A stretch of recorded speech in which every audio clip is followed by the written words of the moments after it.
بسم الله الرحمن الرحيم. السلام عليكم ورحمة الله وبركاته. ازيكم حبايب قلب، عاملين ايه؟ كل سنة وانتم طيبين، يا رب تكونوا بخير. اللهم اجعل ايام مفترجة علينا وعلى أمة محمد اجمعين يا رب. عيد مبارك عليكم ان شاء الله. النهارده بقى هعمل شوية كشري كده. رضينا النهارده تاني يوم ذو الحجة وصايمة تاني يوم، ربنا يقويها. انا طبعا هصوم وقفة عرفات، بس اني فعلا مع الحر مع الشغل مش قادرة في الصيام والخروج وكده. حطيت مية المكرونة هيغلي تاني، احط فيها المكرونة في حلة فيها زيت، احمر الشعرية وحمرت فيها البصله. شوف البصله لونها حلو ازاي. انا بحط لها رشه ملح ورشه دقيق عشان تبقى زي ما شايفين كده مقرمشه وكويسه. وهنا بسلق حمص للكشري. تعالوا نحط المكرونه. انا هصور بايدي معلش، مش هحط على رينج لايت.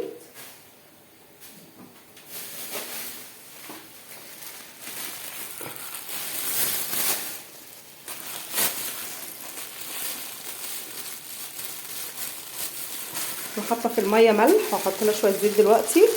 معايا نص كيلو مكرونه سباكيتا على مكرونه المعوجه دي كده اهو.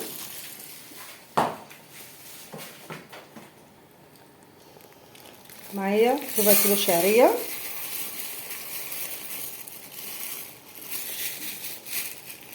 حمر الشعريه بتاعتي في نفس الزيت اللي انا حمرت فيه البصله، كان بيواخد من طعم البصله، بيخلي الكشري حلو قوي. حمر الشعريه بتاعتي كويس. وادي المكرونه حطيتها تتسلق، وادي الحمص بيستوي معايا، قرب يستوي. وادي البصل عشان بس الفيديو ما يطولش عليكم، حمرت البصله.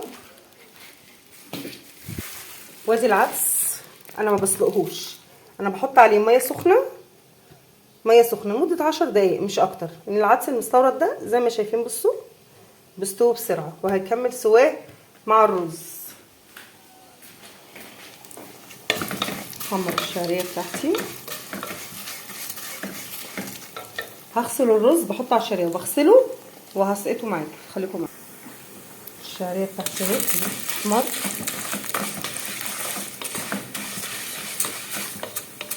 بقى لونها ذهبي، وهنزل عليها زي ما انتم شايفين كده. غسلت الرز مع العدس تاني. انا ببقى غاسله العدس كويس منقياه، وحاطه عليه الميه السخنه لمده 10 دقايق، مفيش يعني 10 دقايق كده على طول، وبصفي الميه منه.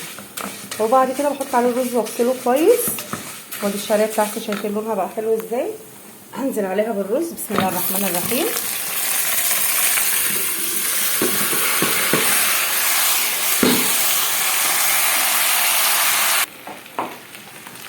حطيت زي ما انتم شايفين كمون وملح وسن فلفل اسمر، وبشوح الرز بتاعي تاني. بعمل رز بشعريه بشوحه كويس جدا.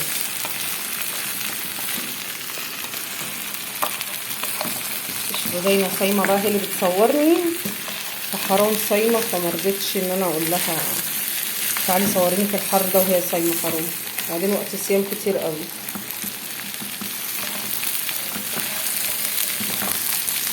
شوح الرز بتاعي كويس جدا. اجيب الميه بتاعته. حطيت الميه بتاعت الرز بتاعتي اهي، لسه عايز شويه ميه كمان. مش بزود له الميه عشان الشعريه ما بتاخدش سوا، والعدس مستوي نص سوا، فمش هزود الميه قوي عشان ما يبقاش معجن. الرز لازم يكون مفلفل، ما يكونش معجن خالص بتاع الكشري. ليه؟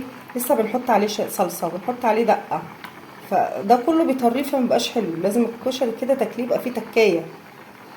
انا كده بالنسبه لي كفايه قوي الميه، مش هحط ميه اكتر من كده. اغطيه. سلق المكرونه، سلق الحمص. هعمل معاكم الصلصه. دي راس توم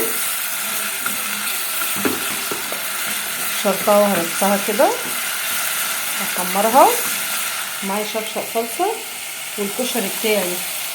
شايفين الرز؟ بسم الله الرحمن الرحيم.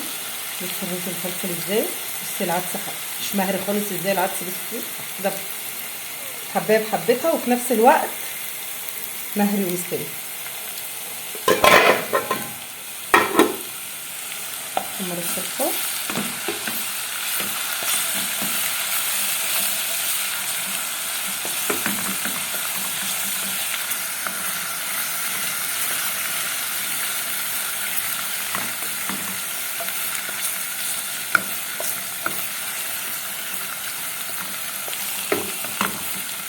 حمرتهم على درجه عشان التومه احمرت معايا اهي زي ما انتم شايفين. هنزل عليها بالطماطم، ده شفشق طماطم. بسم الله الرحمن الرحيم.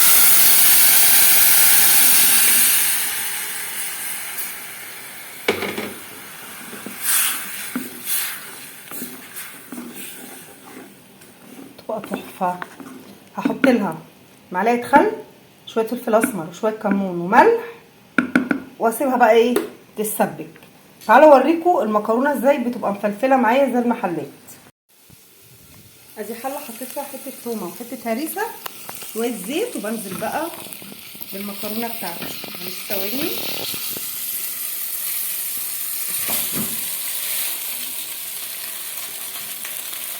الريحه مش قادره اقول لكم.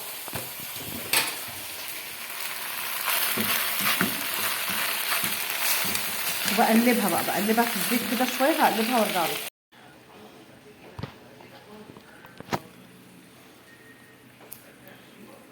المكرونه مفلفله ازاي وبتلمع ازاي. الطريقه دي بتخلي المكرونه مفلفله مش ماسكه ومكلبشه ببعض. انا الكشري بتاعي خلص، الرز خلص، الحمص خلص، والمكرونه خلصت، والصلصه بتاعتي خلصت اهي زي ما انتم شايفينها خلصت. وعملت الدقه، شايفين عامله ازاي؟ شايفين الدقه عامله ازاي؟ عملت الدقه. هغرف الكشري واوريكم بعد ما خلص. وده كان الكشري بتاعنا النهارده. شايفين يا حبايبي عامل ازاي؟ طبق الكشري انا عملته معاكم قبل كده على القناه، بس ما كنتش عامله معاه حمص. ودي الصلصه بتاعتنا، ودي الدقه. طبعا انا هحط شويه شطه ناشفين عليه من على الوش كده عشان رودينا ما تاكلش شطه ان تعبت.